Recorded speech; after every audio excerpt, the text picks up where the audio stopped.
Hello दोस्तों, welcome back to the channel Srishti study point. और आज हम पढ़ेंगे different parts of respiratory system, यानी कि रेस्पिरेटरी सिस्टम के जो जितने भी भाग हैं, जितने भी पार्ट हैं, उनको अच्छे से समझेंगे कि कौन कौन सी पोजीशन पे कौन कौन सा पार्ट होता है। साथ ही साथ हम इसका वर्किंग मेथड भी समझेंगे कि किस तरह से रेस्पिरेटरी सिस्टम जो है वो काम करता है। पूरी यहाँ पर जानकारी लेंगे। ये वीडियो सभी के लिए इम्पॉर्टेंट है, साइंस के क्वेश्चन जब आते हैं तब भी, और इसके साथ साथ ये जो यूपीपीएससी के थ्रू नर्सिंग की वैकेंसी है उसके लिए तो बहुत इम्पॉर्टेंट है, उसमें फिजियोलॉजी है। ठीक है, तो यहाँ पर अब हम इसकी जो है ये पूरी, ये देखिए आपको यह दिख रहा है रेस्पिरेटरी सिस्टम। इसको थोड़ा सा हम ब्रॉड कर देते हैं। पहले ये समझ लेते हैं कि कौन सा पार्ट कहाँ पर होता है। बहुत कम टाइम में आपको बहुत अच्छे से मैं यहाँ पर समझाने की कोशिश करूँगी दोस्तों। बस वीडियो में आप बने रहिएगा, और वीडियो अच्छी लगे तो लाइक कीजिएगा, अपने दोस्तों में शेयर भी कर दीजिएगा। तो चलिए दोस्तों यहाँ पर देखते हैं। देखिए ये जो आपको ये पूरा फेस है, एक ह्यूमन बीइंग है, उसका फेस है। और देखिए ये नोज़ है, जिस नाक से हम लोग सांस लेते हैं वो है। इसके ये जो पार्ट हैं इनसे इतना कनेक्शन नहीं रखना है आपको रेस्पिरेटरी सिस्टम में। नेज़ल कैविटी को ध्यान रखना है, जो हम जैसी सांस लेते हैं पीछे की तरफ नेज़ल कैविटी होती है, ये यहाँ पर दे रखी है। और इसके साथ साथ ये फेरिंग्स दे रखा है। फेरिंग्स आपको पता है किससे रिलेटेड होता है, ये होता है हमारे डाइजेस्टिव ट्रैक से। ठीक है, जिन बच्चों ने डाइजेस्टिव ट्रैक पढ़ा होगा उन्हें पता होगा। ठीक है, तो ये हमारे उससे होता है। फेरिंग्स के जस्ट नीचे यहाँ पर लैरिंग्स होता है। तो फेरिंग्स और लैरिंग्स ये दोनों पार्ट जो होते हैं ये लगभग आसपास होते हैं। तभी तो जब कभी भी हम लोग खाना खाते हैं तो लोग कहते हैं कि बोला मत करो। बोलने से क्या होता है, जो हमारा खाना फूड पाइप में जाना चाहिए वो खाना हमारा फूड पाइप से ना होकर लैरिंग्स से होते हमारे ट्रैकिया में आने का डर रहता है। ठीक है, तो लोग कहते हैं कि हमारा जो है जो श्वसन तंत्र है, ये सांस वाली नली में खाना चला जाएगा, फिर हमें फंदा सा पड़ता है। वो चीज़ भी आपने नोट की होगी। तो ये इसीलिए, क्योंकि यहाँ पर सब जुड़े होते हैं, अब बाद में जाके सेपरेट होते हैं गले में। जहाँ पे कहते हैं कि जैसे आप कभी भी कोई दवा आप अपनी नाक में आँख में डालते हैं तो सीधे मुंह में आ जाती है, यानी कि आपकी जो ये फेरिंग्स है यहाँ पर क्यों आ जाती है, क्योंकि यहाँ पर सबका जॉइंट रहता है। फिर इसके बाद ये लैरिंग्स है। लैरिंग्स के बाद ये ट्रैकिया है, इसे विंड पाइप भी कहते हैं। ट्रैकिया का दूसरा नाम विंड पाइप है। मोस्ट इम्पॉर्टेंट रोल प्ले करती है ये, एक बिल्कुल प्योर और फ्रेश एयर जो है हमारे लंग्स में जा पाए उसके लिए। क्योंकि इसके जो ट्रैकिया होता है, ये ट्रैकिया इस तरह का होता है, और इस ट्रैकिया में क्या होता है, यहाँ पर सब में म्यूकस लगा रहता है थोड़ा सा, और सीलिया होते हैं अंदर की तरफ। और सीलिया की वजह से क्या होता है कि जो एयर आती है वो बिल्कुल सही एयर अंदर फेफड़ों में जाती है। कोई भी डस्ट पार्टिकल वगैरह हमारे लंग्स तक जा नहीं पाता, ये वहीं पर उसको चिपका लेता है या रोक लेता है ट्रैकिया जो है। ठीक है, तो यहाँ पर इतना मैंने आपको समझा दिया कि ट्रैकिया का कितना बड़ा रोल है, और इसे विंड पाइप भी कहते हैं। इसके बाद ये आ जाते हैं हमारे लंग्स। ये आ गए दोनों लंग्स।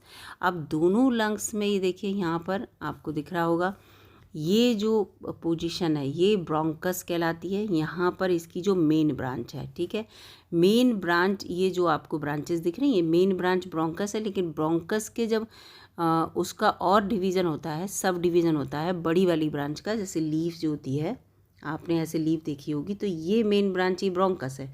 लेकिन जब इसके ये सब डिवीज़न हुए तो ये जो पार्ट है ये ब्रोंक्यूल कहलाते हैं, और फिर इसमें और भी सब डिवीज़न हो जाते हैं। देखिए यहाँ पर ये हो रहे हैं, आपको यहाँ पर दिख रहे हैं, तो ये कहलाते हैं ब्रोंक्यूल्स। ये याद रखिएगा, क्योंकि ब्रोंक्यूल के बिल्कुल छोर पर जो है आपको गोल गोल ऐसे करके जो लगे हुए मिलेंगे, ये होते हैं एल्वुलाई। ये इंपॉर्टेंट रोल अदा करते हैं एल्वुलाई गैसीय एक्सचेंज में। हमारे फेफड़ों में अगर जो कार्बन डाइऑक्साइड वाली गैस आती है तो CO2 को क्या करते हैं, ये सेपरेट करते हैं ब्लड से, और ऑक्सीजन ब्लड में जो है वो घोलते हैं, और वही ऑक्सीजनेटेड जो ब्लड है वो हमारी पूरी होल बॉडी में जाता है।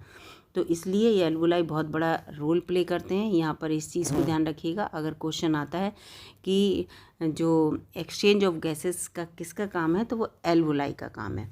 इसके बाद ये राइट लंग कहलाता है, ये लेफ्ट लंग है। इसमें राइट लंग में 3 लोब्स होते हैं, एक लोब और ये इस तरह से 1, 2 और 3 ये हो गए। जबकि लेफ्ट लंग में केवल 2 लोब होते हैं, 1 और 2।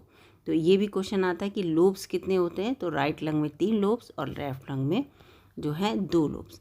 इसके बाद यहाँ पर एक क्वेश्चन और ये है, डायाफ्राम को लेकर आता है। तो ये डायाफ्राम है, जब सांस लेते हैं हम तो ये बिल्कुल इसमें जो शेप है इसकी चेंज होती है, इसको लेकर भी अभी आगे मैं बताऊंगी। तो ये डायाफ्राम का बहुत बड़ा रोल रहता है जब हम सांस लेते हैं और सांस छोड़ते हैं।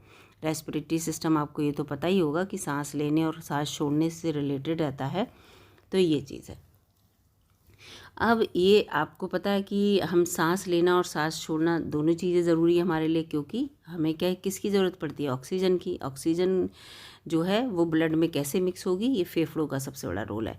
अब अगला यहाँ पर हम देखते हैं, ये आ गई, ये अगली स्लाइड यहाँ पर हमारी आ गई। ये देखिए, इसमें हमने पूरा केवल लंग्स का ले रखा है।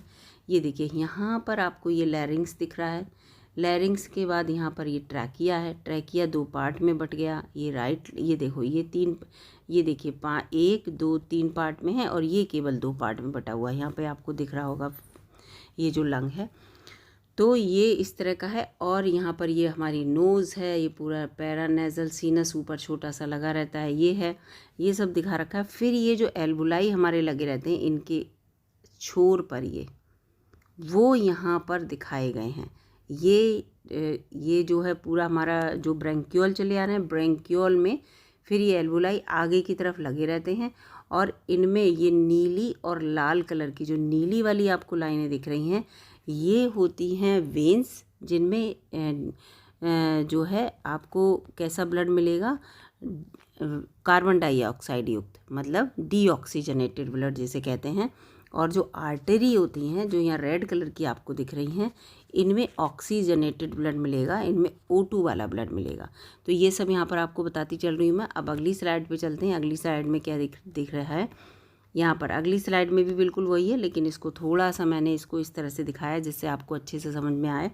ये हमारा ब्रेन है, ये नेज़ल कैविटी बता दी थी, ये नोज़ है, यहाँ से ये देखो ये पूरा फेरिंग्स है हमारा, और फेरिंग्स के बाद ये यहाँ पर देखो ये लैरिंग्स है, ये पूरा हमारा फेरिंग्स है, ये लैरिंग्स है, और यहाँ पर ये जुड़ा हुआ रहता है। अगर हमने खाना खाते वक्त बात करते हैं तो फूड जो है हमारा इस जगह में ना जाकर, मतलब ओइसोफेगस से होकर हमारे इसमें आ जाता है, ट्रैकिया की तरफ चला जाता है। इसीलिए बोला जाता है कि जो है शांत रहने को।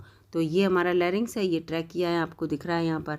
ट्रैकिया के बाद ये क्या है, हमारे ब्रोंक्यूल हैं, ये पूरे ब्रोंकियाई, प्लूरल में ब्रोंकियाई कहेंगे। ये अपर रेस्पिरेटरी ट्रैक कहलाएगा, ऊपर वाला जितना ये हमारे माउथ तक का पोर्शन है।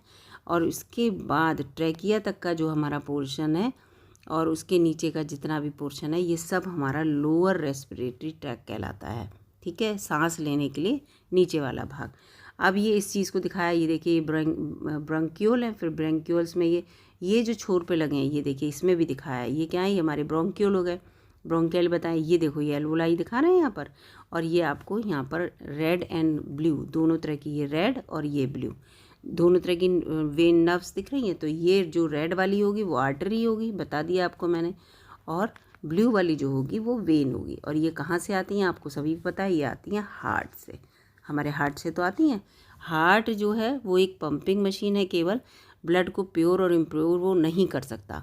प्योर और इम्प्योर जो है ब्लड को, या ब्लड को ऑक्सीजनेटेड करने का काम जो होता है वो लंग्स का होता है। अब आप यहाँ पे देखिए अगला क्वेश्चन है, ये देखिए किस तरह से हम सांस लेते हैं, जब डायफ्राम का कितना क्या रोल रहता है।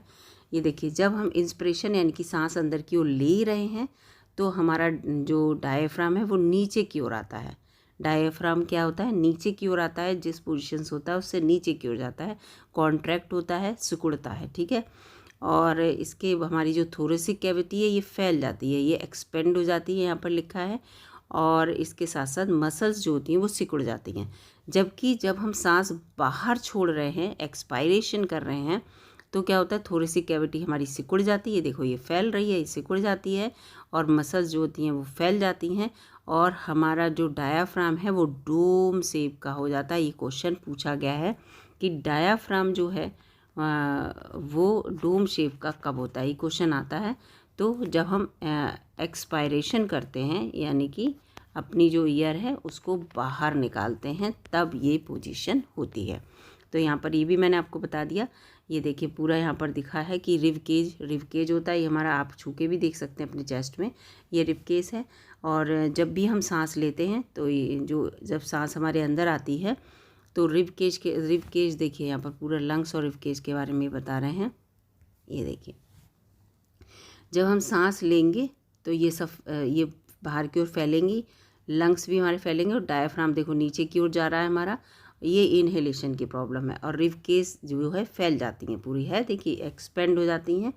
और जब हम सांस छोड़ते हैं तो हमारी रिब केज जो होती है सिकुड़ जाती है। देखो इसका साइज़ कितना बड़ा है और इसका साइज़ कितना छोटा है, ये आपको दिख रहा होगा, साइज़ से ही समझ में आ रहा होगा।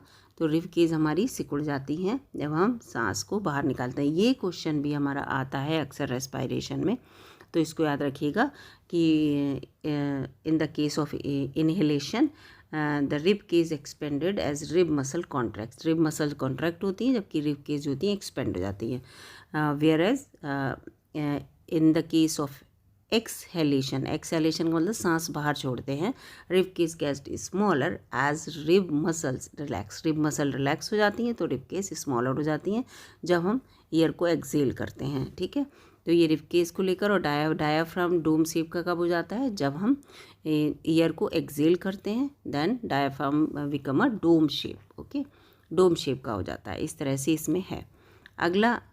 अगला यहाँ पर देखते हैं जो डायग्राम है वो देखिए पूरा यहाँ पर देखो हार्ट से रिलेटेड दे रखा है। ये यहाँ पर पूरा डायग्राम दे रखा है। ये नेम तो आपको सब पता है, ट्रैकिया है, लंग्स 2 बार लंग्स के हैं ये दोनों हमारे। और फिर लंग्स से क्या होता है, ये पूरा यहाँ पर दिखा है, ऑक्सीजनेटेड ब्लड जो है हार्ट में आता है, और जो हार्ट में डीऑक्सीजनेटेड ब्लड है वो लंग्स में जाता है, किसके लिए, ऑक्सीजनेट होने के लिए। ऑक्सीजनेट कौन करता है, आपको पहले ही बता चुकी हूँ मैं, एल्विलाई का सबसे बड़ा रोल है इसमें ऑक्सीजनेटेड और डीऑक्सीजनेटेड ब्लड के लिए। तो हार्ट केवल पंपिंग मशीन है और हार्ट में 4 चैम्बर होते हैं, एक में ऑक्सीजनेटेड ब्लड आता है और डीऑक्सीजनेटेड ब्लड फेफड़ों तक जाता है। ठीक है, अगला यहाँ पर देखते हैं स्लाइड कौन सी है। अगली स्लाइड में यही दिखाया, देखो ये दिखाया पूरा इतने अच्छे से इसमें कि ये लंग्स हैं हमारे, लंग्स के ये एल्वुलाई हैं। एल्वुलाई मैंने बता दिया किस पोजीशन में होते हैं, जैसे हमारे फिर से बता रहे लंग्स बने हैं और इसमें जो इस तरह के स्ट्रक्चर बने हुए हैं, इन स्ट्रक्चर के जो छोर पे होते हैं वो यहाँ पर एल्वुलाई लगे रहते हैं। इन एल्वुलाई में क्या होता है, ब्लड कैपिलरीज होती हैं, ब्लड कैपिलरीज को भी याद रखिएगा, जिससे कि ब्लड इनमें चलता रहता है इस चीज़ को।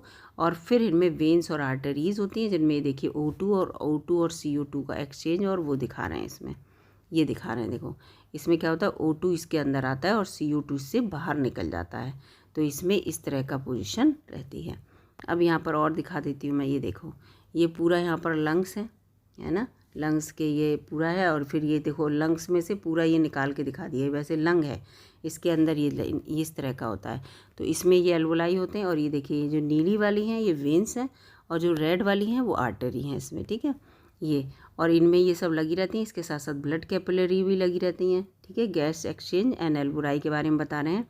और क्या होता है, गैसियस एक्सचेंज लगातार यहाँ पर चलता रहता है, और ब्लड कैपिलरीज लगी रहती हैं जिनमें ब्लड चलता रहता है, और ब्लड के साथ ही ऑक्सीजन वगैरह होता है, ब्लड में ऑक्सीजन है वो जुड़ जाता है। अगर ऑक्सीजन हमने सांस में ली है तो ऑक्सीजन जो है वो ब्लड में जुड़ जाती है और पूरी बॉडी को पहुंच जाती है, और हमारा बॉडी जो है एनर्जेटिक फील करती है। और जो यहाँ पर जो ब्लड आता है उस ब्लड से क्या होती है, ब्लड से कार्बन डाइऑक्साइड जो होती है वो रिलीज़ हो जाती है, CO2 हट जाती है, और वो CO2 हम सांस के द्वारा बाहर निकाल देते हैं। अब यहाँ पर ये देखो पूरी प्रोसेस दे रखी है इसको, ह्यूमन गैसियस एक्सचेंज की, इसको ध्यान से देखिएगा। ये देखो एयर इनहेलेशन, हमने ऑक्सीजन ली और ये हमारे इनमें आई लंग्स में आने के बाद ये एल्वुलाई में आई। एल्वुलाई में रेड वाली मैं बता चुकी हूँ आपको, आर्टरी है, ब्लू वाली वेन्स हैं और कैपिलरीज भी लगी रहती हैं इसमें, उनमें गैसियस एक्सचेंज हुआ है। देखिए ब्लड फ्लो चल रहा है, ये रेड वाला और ये ब्लू वाले में से क्या हुआ, ब्लू कार्बन डाइऑक्साइड ये जो है देखिए निकल के बाहर आ गई और फिर से वापस आ गई है, और ऑक्सीजन यहाँ पर ब्लड में मिल गई, और यही ऑक्सीजन यही कार्बन डाइऑक्साइड फिर क्या होती है, फिर वापस जो है ये देखिए पूरा इसकी इस कैपिलरी गैस एक्सचेंज ये दिखा रहे हैं, पूरा यहाँ पे दिखा रहे हैं। CO2 है वो देखिए ब्लड में ब्लड चल रहा है यहाँ पे, है ना, जो डीऑक्सीजनेटेड ब्लड है जो उससे कैपिलरीज से क्या हो रहा है, डीऑक्सीजनेटेड ब्लड, वो CO2 जो है वो ब्लड से हट रही है और ऑक्सीजन जो है वो ब्लड में जुड़ती हुई जा रही है। देखो सब जगह चलता है ऐसा, इसमें दिखा रहे हैं। तो ये प्रोसेस है। इसके बाद क्या होता है, जो प्योर ब्लड होता है वो हार्ट में चला जाता है। ये देखो यहाँ पर इस प्रोसेस को दिखा रहे हैं। जैसे ही ब्लड जो है हमारा प्योर हो गया वो हमारे हार्ट में चला गया। हार्ट में चलाने के बाद पूरे और हार्ट में जाने के बाद उसके बाद जो प्योर ब्लड है वो पूरे हमारी बॉडी के ऑर्गन में चला जाता है। सारे ऑर्गन दिखाए जा रहे हैं।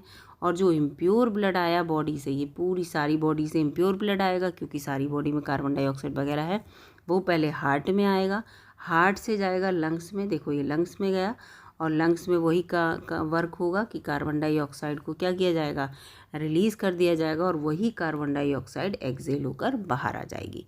बस ये प्रोसेस रहती है। हार्ट का रोल क्या रहता है, प्योर और इम्प्योर ब्लड को लाना, मतलब रखना अपने अंदर और लंग्स तक ले जाना, बताना कि प्योर ब्लड जो है लंग्स प्योर करने के बाद हार्ट को दे देते हैं। हार्ट से कह देते हैं अब आप पूरी बॉडी में पंप करके इसको भेज दो।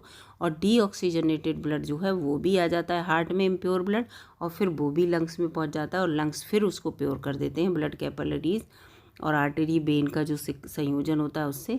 और फिर वो इम्प्योर ब्लड, फिर जो इम्प्योर ब्लड से कार्बन डाइऑक्साइड है वो एक्सेल हो जाती है और उसमें ऑक्सीजन मिल जाती है, फिर वो प्योर फिल बन जाता है। इस तरह की इसमें प्रोसेस रहती है।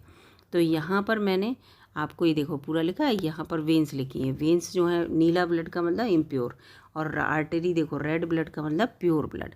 तो यहाँ पर ये रेड बना है, ये नीली बनी है लाइन, इससे आप समझ जाइए पूरा।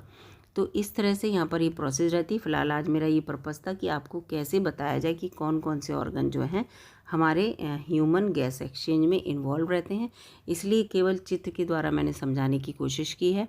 और अगर वीडियो आपको अच्छी लगी दोस्तों तो लाइक कीजिएगा, चैनल पर नए हो तो सब्सक्राइब कीजिएगा। फ़िलहाल जो पूरी ये रेस्पिरेशन की प्रोसेस है इसको डिटेल में बनाने के लिए पूरा एक चैप्टर चाहिए। फ़िलहाल मैंने आपको काफ़ी हद तक इसको समझा दिया है कि कैसे हमारा जो श्वसन तंत्र है वो काम करता है, उसमें हार्ट कैसे इन्वॉल्व रहता है। मिलूँगी अगली वीडियो में, तब तक के लिए नमस्कार।